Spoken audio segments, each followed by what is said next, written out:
샬롬. 한 주간 평안하셨습니까? 오늘은 종료주일 아침입니다. 우리 인생에 산 소망을 주시는 하나님 앞에 예배로 나아가겠습니다. 보라, 밤에 여호와의 성전에 서 있는 여호와의 모든 종들아, 여호와를 송축하라. 성소를 향하여 너희 손을 들고 여호와를 송축하라. 천지를 지으신 여호와께서 시온에서 내게 복을 주실지어다. 이스라엘아, 들으라. 우리 하나님 여호와는 오직 유일한 여호와이시니 너는 마음을 다하고 뜻을 다하고 힘을 다하여 내 하나님 여호와를 사랑하라. 아멘. 우리 전심으로 하나님 아버지께 찬양을 드립시다.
이제 우리 하나님 말씀 요한복음 17장 2절 3절 말씀 함께 보겠습니다.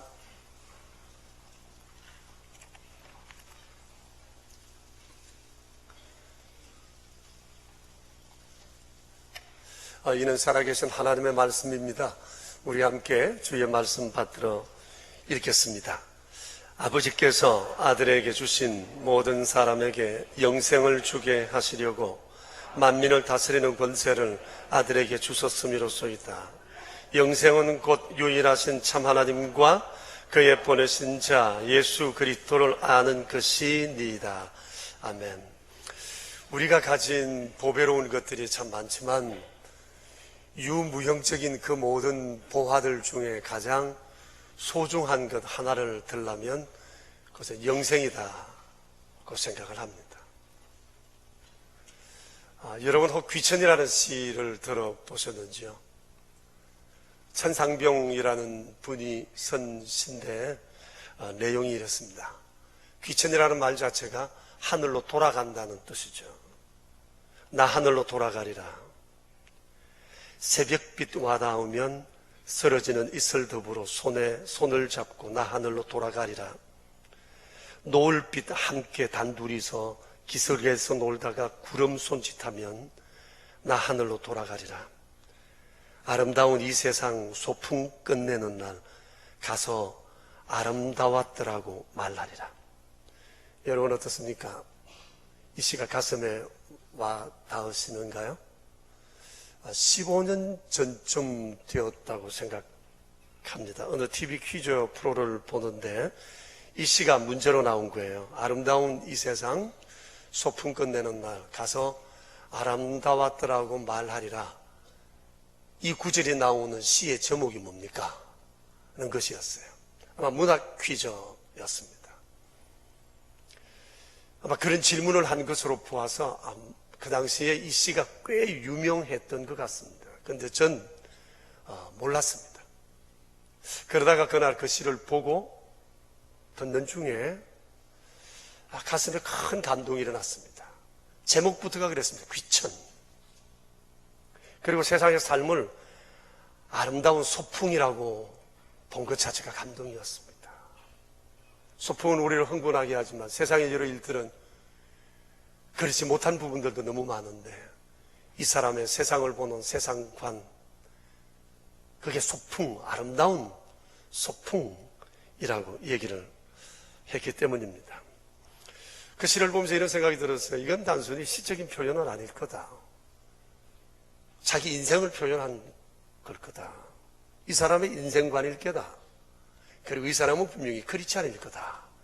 이런 짐작을 했는데 궁금해서 천상병 시인이 어떤 분인지 찾아보다가 제 짐작이 맞았다는 생각을 하게 됐습니다.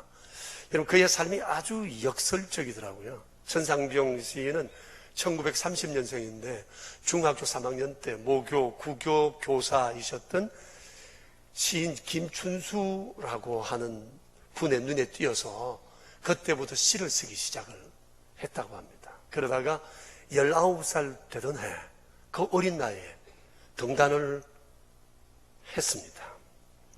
그리고 서울대학교 상과대학을 졸업을 하고 부산시장의 공보비서관으로 일을 했습니다. 그때까지만 해도 그는 장래가 촉망 그는 소위 잘 나가는 젊은이였습니다. 그러던 중에 60년대, 정확히 말해서 67년도 그 유명한 간첩단 사건인 동백림 사건에 연루되면서 그의 인생은 수직 강화하기 시작했습니다. 결국 그는 고문의 후유증으로 몸은 망가질 대로 망가지고 몸도 말도 어눌해지고 말았어요. 정신병원에도 왔다 갔다 했고 떠돌이 생활에 영양실조, 알코올 중독, 그러면서 그는 거의 폐인이 되다시피 하게 되었습니다. 이렇게 절망 중에 있을 때 32살 때인가 친구 여동생을 만나 사랑을 하게 되고 결혼을 하면서 그의 인생은 다시 반짝 새로운 삶을 살기 시작했습니다. 그는 시를 다시 쓰기 시작했지만 인생이 고달팠던 것은 마찬가지였습니다. 그러다가 그가 인생 후반에 예수님을 만났습니다. 예수님을 만나고 난 다음 그는 참 평화를 얻었어요. 그는 서울에 있는 종로 5가 연동교회에 출석을 했는데 예배 때마다 하나님의 은혜가 너무너무 감격해서 날마다 눈물을 펑펑 쏟으며 예배를 했다고 합니다. 아마 그때 이 귀천이라는 시도 나오지 않았나 생각합니다. 아름다운 이 세상 소풍 끝내는 날 나 돌아가 아름다웠노라고 말하리라.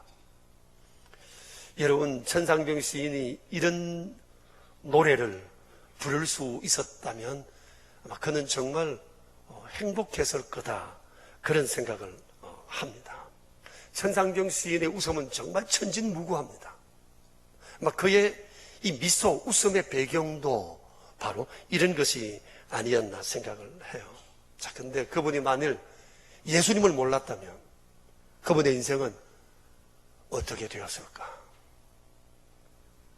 시인이 돌아가시고 난 다음에 그의 부인이 종로 그 인사동에서 귀천이라는 찻집을 냈습니다. 평소 그를 아는 분들, 지인들이 많이 찾는 명소가 되고 귀천 2호점까지 생겼다고 얘기를 하네요. 여러분, 귀천 너무 멋지죠? 여러분은 자신의 귀천에 대해서 확신이 있으십니까? 저지난주 토요일 날 우리 박능근 집사님께서 귀천하셨어요. 오래전에 관 이식 수술을 하고 건강하게 지내시다가 최근 몇 년 전부터 몸이 많이 안 좋아지셔서 참 어렵게 지내셨는데 떠나시기 며칠 전에 그가 오랜만에 아주 또렷한 목소리로 부인 윤 집사에게 이러더랍니다. 하나님께서 날 부르신다. 이제 오라 하시네.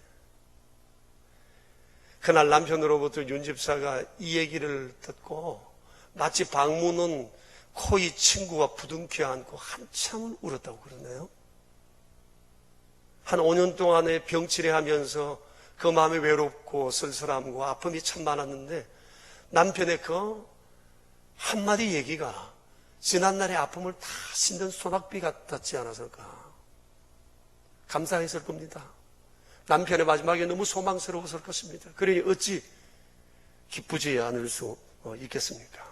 이렇게 평안한 중에 박 집사는 떠날 준비를 했고 가족들도 그 얘기를 기억하면서 떠나보낼 준비를 했던 겁니다. 그리고 주님 부르시던 그날 박 집사는 정말 아주 행복한 모습으로 하나님께 귀천했습니다. 장례식 때 교우들의 가정을 문상 갈 때마다 상주인 교우들로부터 한결같이 듣는 얘기가 있습니다. 영접하고 돌아가셨습니다. 소통은 어려웠지만 계속 복음을 전했고 고개를 끄덕끄덕 하시더라고요. 예수님을 믿지 않고 돌아가셨어요. 그것이 뭐 내 가슴이 아픕니다. 그러면서 울먹이시는 분도 있어요. 저는 그 구원과 영생에 대한 문제를 그렇게 소중히 여기는 성도들을 바라보면서 너무 가슴 뿌듯하고 또 한편으로는 마음 든든하고 그들이 그렇게 이쁠 수가 없습니다. 여러분 사실이 그렇지 않습니까? 평소에 우리가 믿고 영생을 생각하고 살아가지만 대부분 먹고 마시고 입고 인간관계 속에서 우리는 이 모든 것들을 다 잊고 살아갑니다. 그러나 죽음 앞에 딱 다다르면 인생의 질문은 하나, 모든 것들이 결론적으로 하나밖에 남지 않습니다. 나는 어디로 갈까? 어디로 가게 되나? 정말 귀천할 수 있을까? 나는 영생할까? 뭐 이 얘기 하나밖에 없을 것입니다. 만일 그때 박능근 집사의 얘기처럼 하나님께서 오라 하시네, 이제 날 부르시네, 이 말 한마디 하고 간다면 떠나는 자나 보내는 자 모두가 아주 소망과 행복하리라고 생각을 합니다. 오늘 우리가 읽은 이 본문의 말씀은 예수님의 고별기도 두 번째 주제에 관한 내용입니다. 그 주제가 영생입니다. 첫 번째 주제는 나를 영화롭게 아버지를 영화롭게 였고 그 영화로움의 결론이 영생을 위한 삶에 관한 얘기였습니다. 여러분 짧은 내용이지만 오늘 우리가 이 내용을 읽어보면 예수님이 세상에 오신 이유는 하나였습니다. 그것은 사람들에게 영생을 주게 하시려는 거였습니다. 아담이 범죄한 이후 성삼위 하나님의 합의사항이 하나 있었습니다. 그것은 죄인들에게 영생을 주자라고 하는 거였습니다. 그래서 구약 성경을 보면 하나님께서는 이 영생 언약에 관한 언약을 여러 번 시대마다 갱신하십니다. 노아를 통해 언약하시고 아브라함을 통해 언약하시고 출애굽기 보면 히브리 민족을 택하시고 언약하시고 그들에게 십계명을 주시며 언약하셨습니다. 그리고 성전 예배, 성전 제사를 통해 그들에게 다시금 그 언약을 하셨습니다.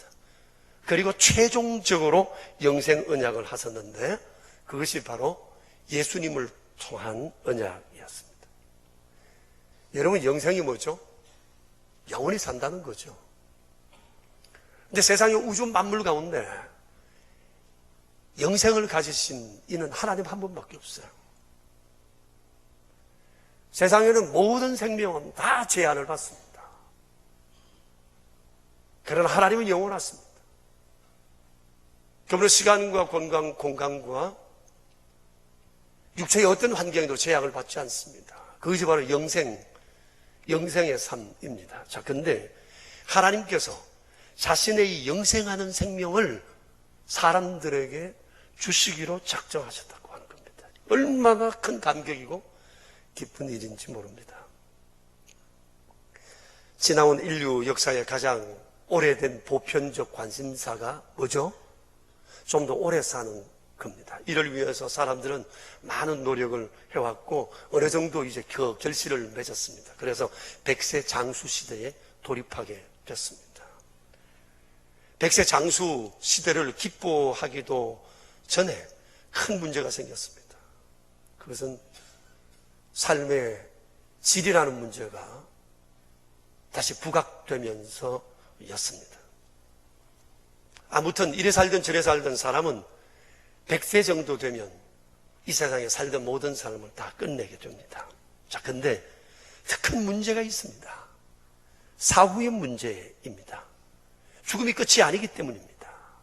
죽은 모든 사람들이 다시 살아나기 때문입니다. 이에 대해서 예수님께서 아주 분명하게 말씀을 하셨습니다. 죽음 후에 인간 앞에는 분명한 두 길이 있다. 그것은 영생의 길과 영벌의 길이다. 그런데 이 영생과 영벌의 길의 주소지가 달라요. 그게 천국과 지옥입니다. 그러니까 사후, 살기 전에는, 살아있을 때는 좀 더 오래 건강하게 사는 거라면 죽고 난 다음에 사후에 인생에 있어서 가장 큰 문제는 뭐냐? 천국에서 영생의 삶을 사느냐, 지옥에서 영벌의 삶을 살 것인가라고 하는 겁니다. 그래서 대책을 세워야 되는 겁니다. 지금은 은퇴하셨습니다만은 어느 교회 원로 목사님이신 참 유명하신 어느 목사님으로부터 이런 얘기를 들은 적이 있어요.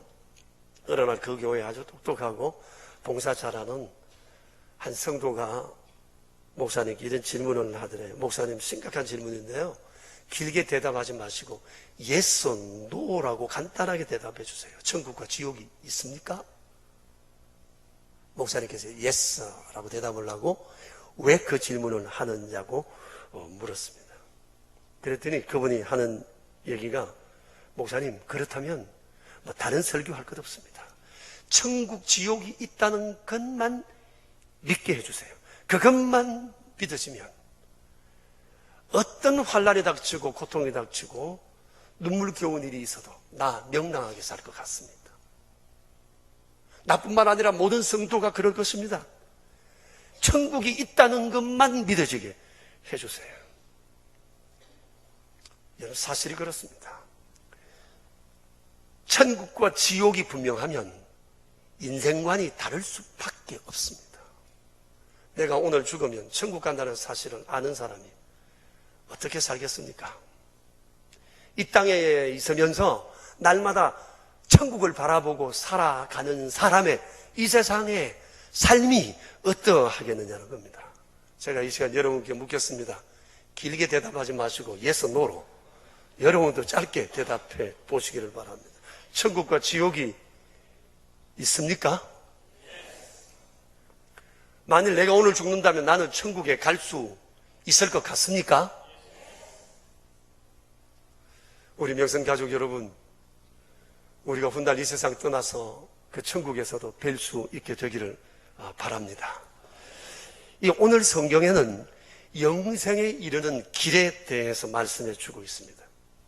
어떤 사람은 너무 단순해서 믿어지지 않는다고도 얘기하더라고요. 그렇습니다. 하나님께서는 영생에 대해서 복잡하게 말씀하지 않으셨습니다. 아주 단순하고 명료하고 아주 선명하게 본문에서 말씀하고 계십니다. 오늘 2절, 3절 두 내용 가운데 영생에 대한 확실한 대답이 나와 있습니다.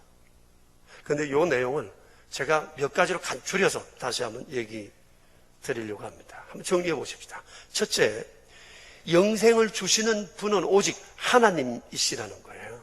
하나님께서 작정하신 자, 하나님께서 택하신 자만 영생에 이르게 된다는 겁니다. 자, 그런데 하나님께서 영생을 주시기로 작정된 자는 반드시 예수님께로 이끌어 주신다고 하는 겁니다. 성부 하나님께서 이끌지 아니하 하시면 어느 누구도 예수님께 올 수 없고 교회에 올 수 없습니다. 믿을 수 없습니다. 내가 예수님을 믿게 되는 것은 성부 하나님의 이끄심이라고 하는 겁니다. 하나님께서 믿게 하신 겁니다.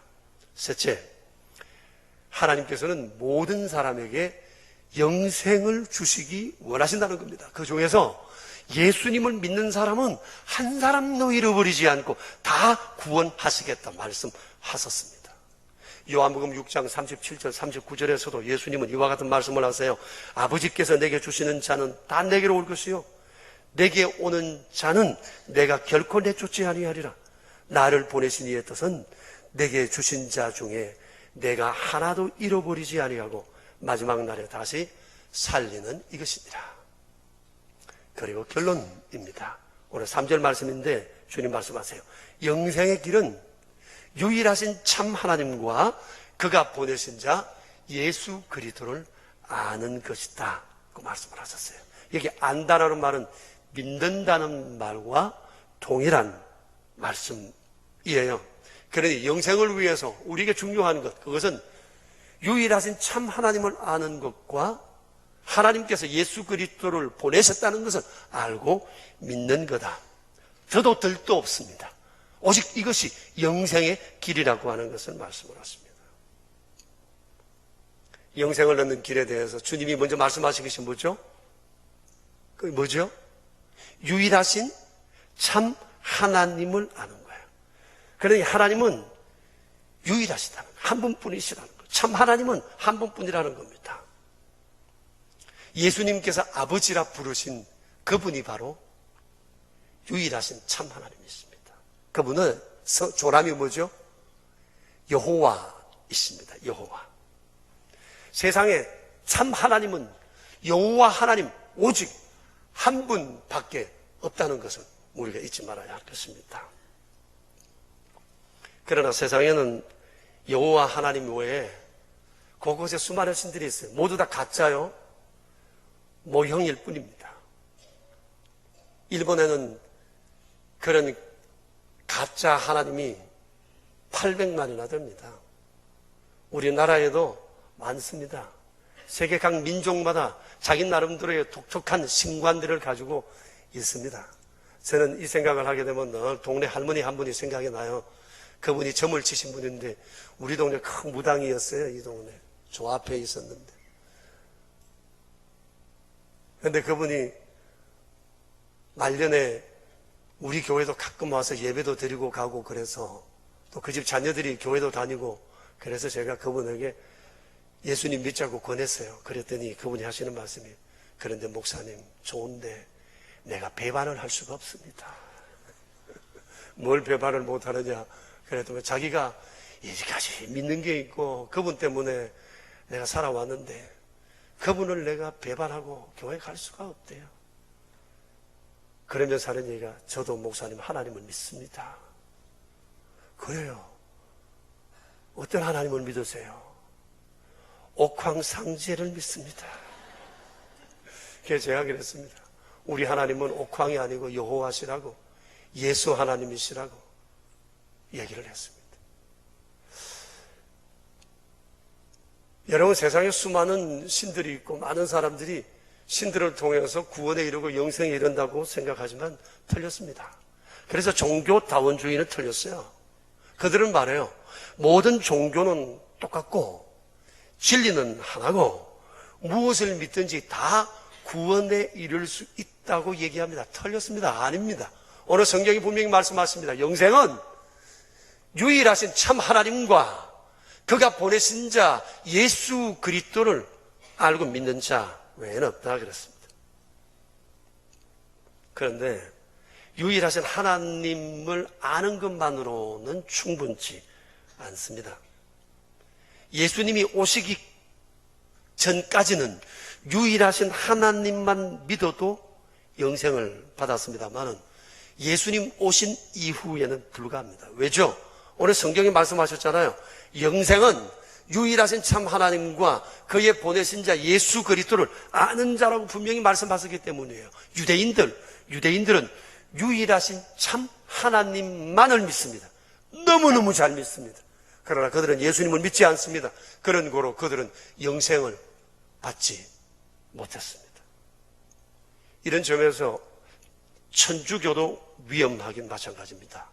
천주교의 영생관은 예수님을 믿는 것으로 충분치 않다고 가르치기 때문입니다. 여러분, 그들도 예수님의 십자가를 믿어요. 십자가를 사랑해요. 그러나 십자가만으로 충분치 않다고 그럽니다. 이 구원이 확실하려고 하면 자기 나름대로도 열심히 해서 공을 쌓아야 된다고 얘기합니다. 선행도 하고 봉사도 하고 이런 것을 통해서 공로를 쌓아야 된다는 거예요. 이게 우리와 달라요. 성경과 달라요. 우리 기독교는 예수님만으로 충분하다고 믿어요. 그런데 그들은 그렇지 않습니다. 그리고 또 영생은 이 땅을 떠나 죽어봐야 아는 것이지 이 땅에서 알 수 있는 것이 아니라고 겸손한 것처럼 말하지만 그것도 성경의 가르침이 아닙니다. 오늘 주님 분명히 말씀하세요.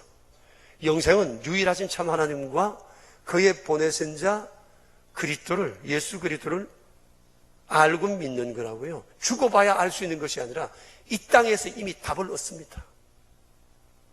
믿는 자에게 주님은 영생을 주신다고 이미 아주 명확하게 말씀하고 계십니다.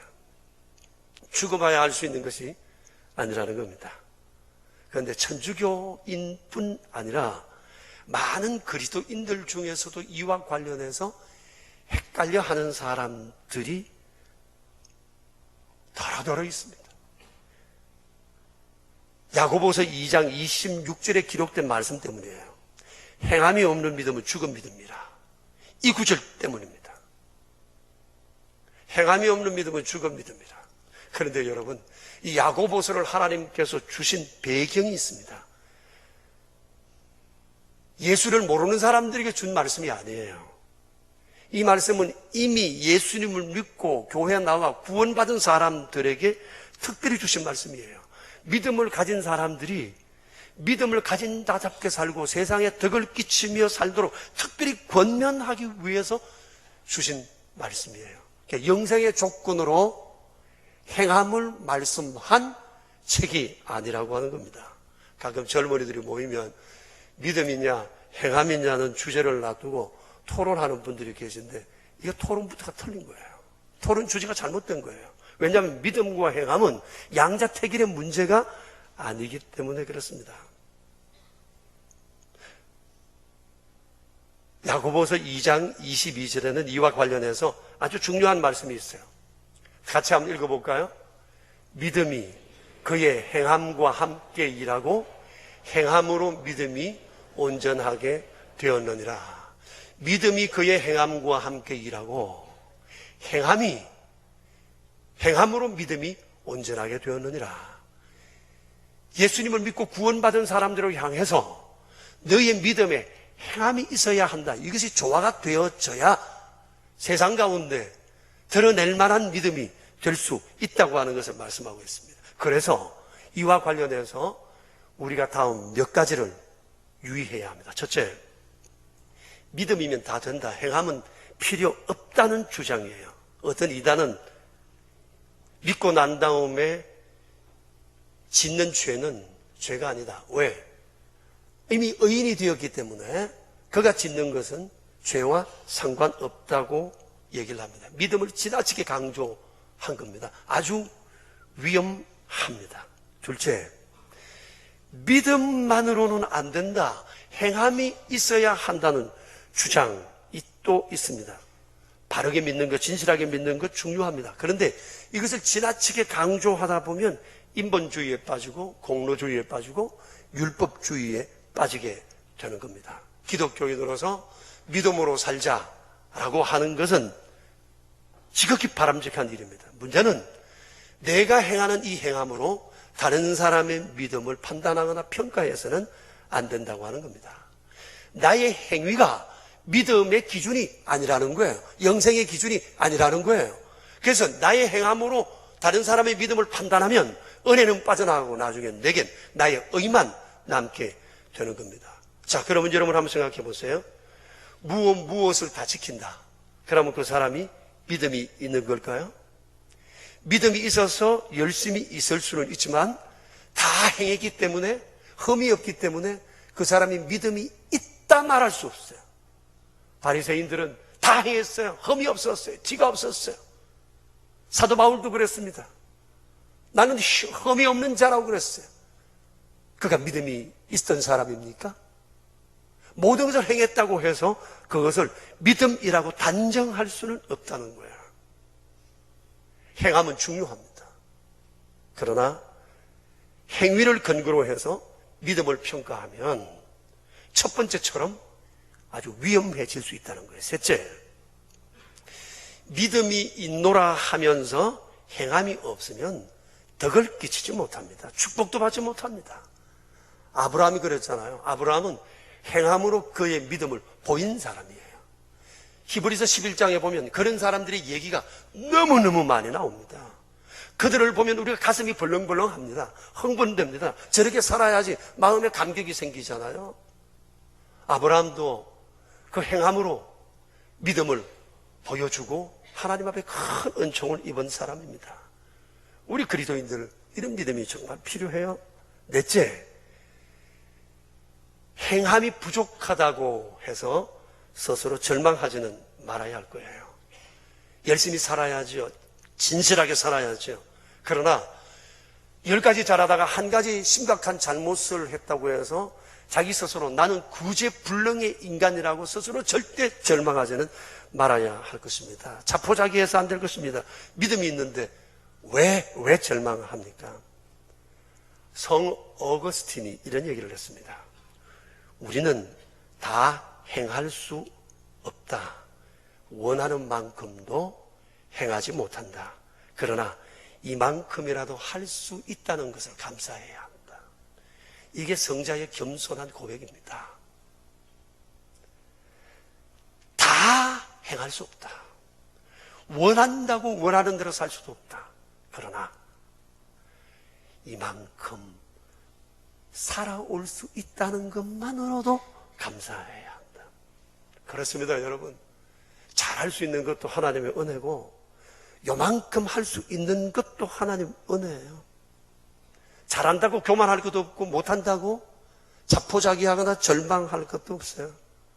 잘한다고 그것이 자랑이 되어 의가 되어서 남을 판단하거나 정죄해서도 안 되고 나는 그렇게 못 살기 때문에 영생과 구원이 없다고 생각하는 어리석은 판단을 해도 아니 된다고 하는 겁니다. 자, 여러분, 문제는 영생입니다. 나는 영생을 얻었습니까? 나의 영생에 문제 없습니까? 아름다운 이 세상 소풍 마치는 날 내가 귀천할 수 있겠습니까? 왜 그렇죠? 그 이유가 뭐죠? 오늘 성경 우리에게 말씀하기 때문입니다. 뭐예요 그것이? 영생은 유일하신 참 하나님과 그가 보내신 자 그리스도 예수를 알고 믿는 것이기 때문에 그렇습니다. 아주 단순합니다. 단순한 복음을 사랑합니다.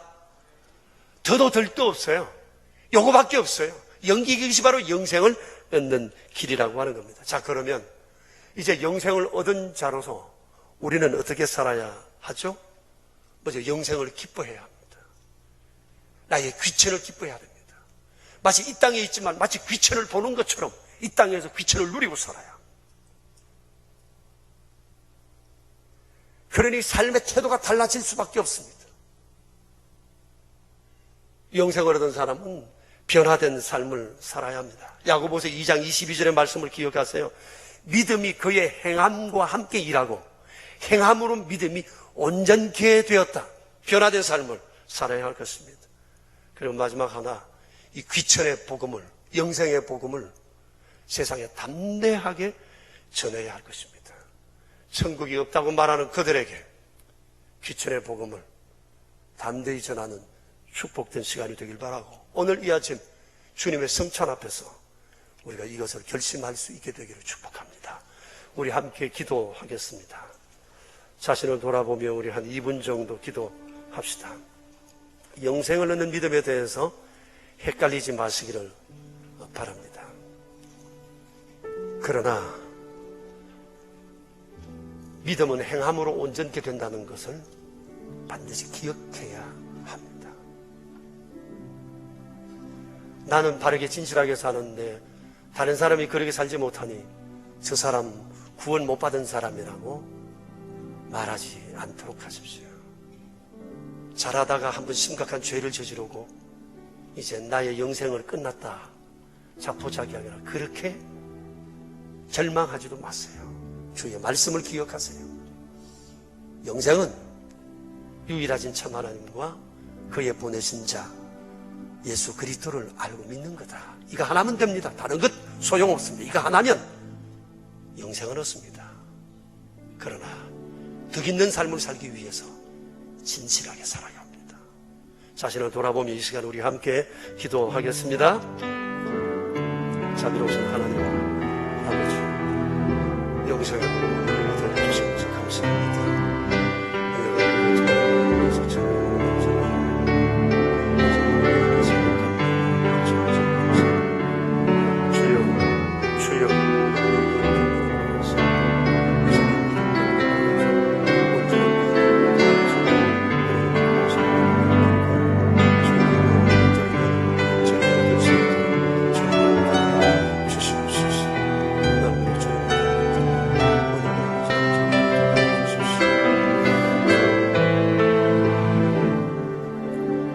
성삼위 하나님 아버지, 아담의 타락 이후 영원히 죽을 수밖에 없고 저주 가운데 살 수밖에 없었던 우리를 위하여 삼위 하나님, 우리의 영생을 작정하시고 때를 따라 주 예수님 보내시고 저희를 예수님께 붙어 포도나무의 가지처럼 살아가게 하셔서 감사합니다. 돌감람나무와 같았던 우리들을 접붙여 하나님의 거룩한 영생의 사람으로 살게 하여 주셨사오니 주여, 이 땅에 사는 날 동안 날마다 영생을 누리며 천국을 보며 살아가게 해주시기 바랍니다. 절망도 말게 하시고 사람을 판단하거나 정죄도 말게 하시고 오직 주께서 우리를 위하여 행하신 놀라운 일들을 기억하게 하시고 이 사실을 기뻐하며 살게 하시고 이 사실을 전하며 사는 저희가 되게 하옵소서. 주여, 우리의 삶이 곧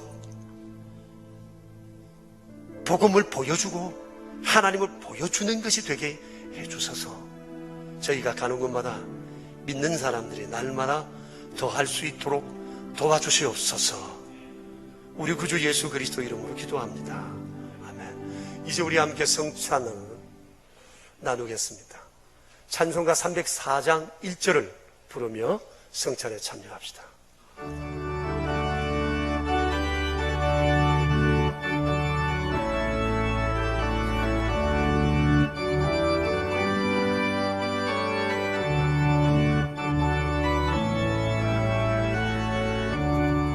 그 크신 하나님의 사랑 말로 다 형용 못하네.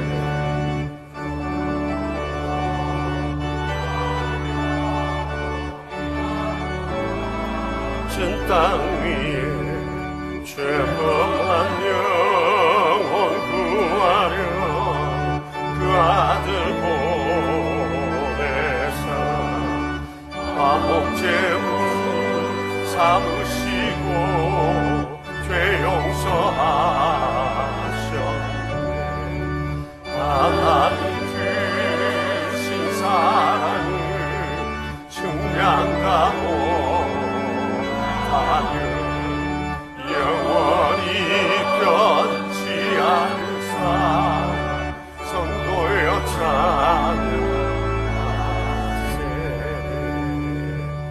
찬양하세. 제가 하나님 말씀을 한 것을 읽겠습니다. 내가 너희에게 전하는 것은 주께 받은 것이니 곧 주 예수께서 잡히시던 밤에 떡을 가지사 축사하시고 떼어 이르시되 이것은 너희를 위하는 내 몸이니 이것을 행하여 나를 기념하라 하시고 식후에 또한 그와 같이 잔을 가지시고 이르시되 이 잔은 내 피로 세운 새 언약이니 이것을 행하여 마실 때마다 나를 기념하라 하셨으니 너희가 이 떡을 먹으며 이 잔을 마실 때마다 주의 죽으심을 그가 오실 때까지 전하는 것입니다. 아멘. 우리가 이 자리에 나와 있다는 것 자체가 은총입니다. 주님이 오늘 여기서 말씀하셨습니다. 이것은 내 피로 세운 새 언약이다 하셨습니다. 우리를 향하신 주님의 언약은 영생입니다. 이를 위해서 오셨고 이를 위해 십자가에 달려 돌아가셨습니다. 그러므로 오늘 성찬에 임하는 우리 모두의 마음속에 영생을 믿고 영생을 누리고 영생의 감격이 우리 안에 차고 넘쳐야 할 것입니다. 영생의 감격은 오늘 주님 말씀처럼 주의 죽으심을 오실 때까지 전하는 것으로 나타나야 한다 말씀하십니다. 휘천의 복음, 영생의 복음을 세상에 담대하게 전하는 것, 이것이 오늘 이 자리에서 주님을 향한 우리의 결심이 되었으면 합니다. 그래서 이 성찬이 참 의미 있는 성찬이 되기를 축복합니다.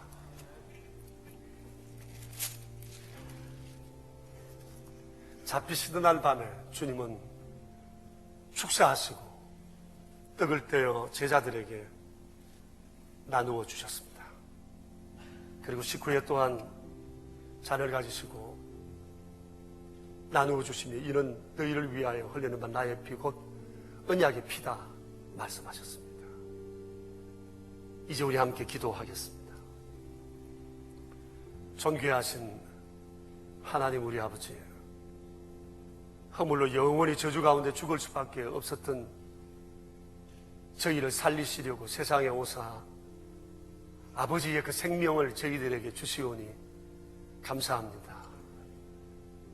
세상에 수많은 우상들을 숭배하고 있는 사람들이 많으나 그런 중에도 여호와 하나님을 유일하신 참 하나님으로 알고 예수 그리스도 우리 주님, 우리의 구원을 위해 주께서 보내신 자로 믿을 수 있는 믿음을 저희들에게 주신 것을 감사합니다. 놀라운 주의 언약을 기억하는 저희가 성찬상에 모였습니다. 떡과 잔을 받을 때 주와 저희가 일체인 것을 알게 하시고 내 속에 살아 역사하시는 주님, 내 인생의 주인 되시는 주님을 믿게 하시며 주께서 우리의 영을 치유하사 영원한 생명을 주셨듯이 오늘 이 성찬이 우리의 영과 육의 연약함을 치료하고 습관을 벗어버리고 새로운 삶의 꿈을 꾸는 자리가 되게 하옵소서. 주님 예수 그리스도 이름으로 기도합니다. 아멘.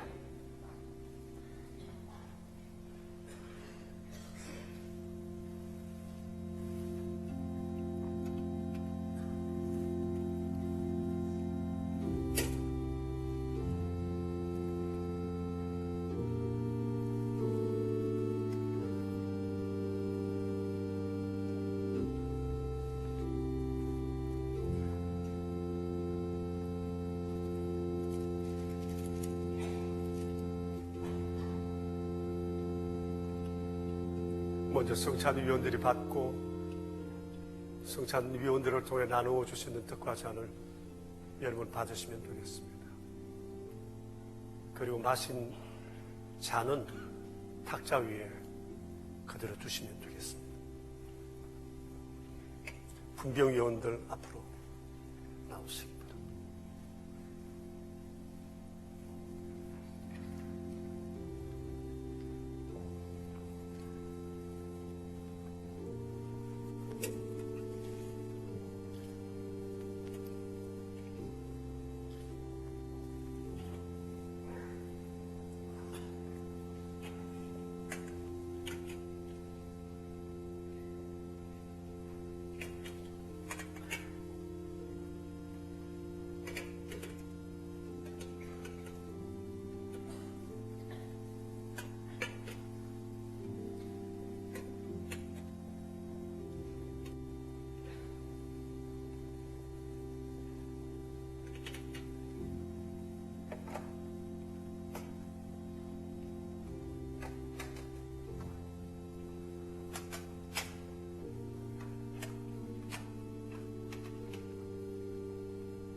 제가 기도드리겠습니다.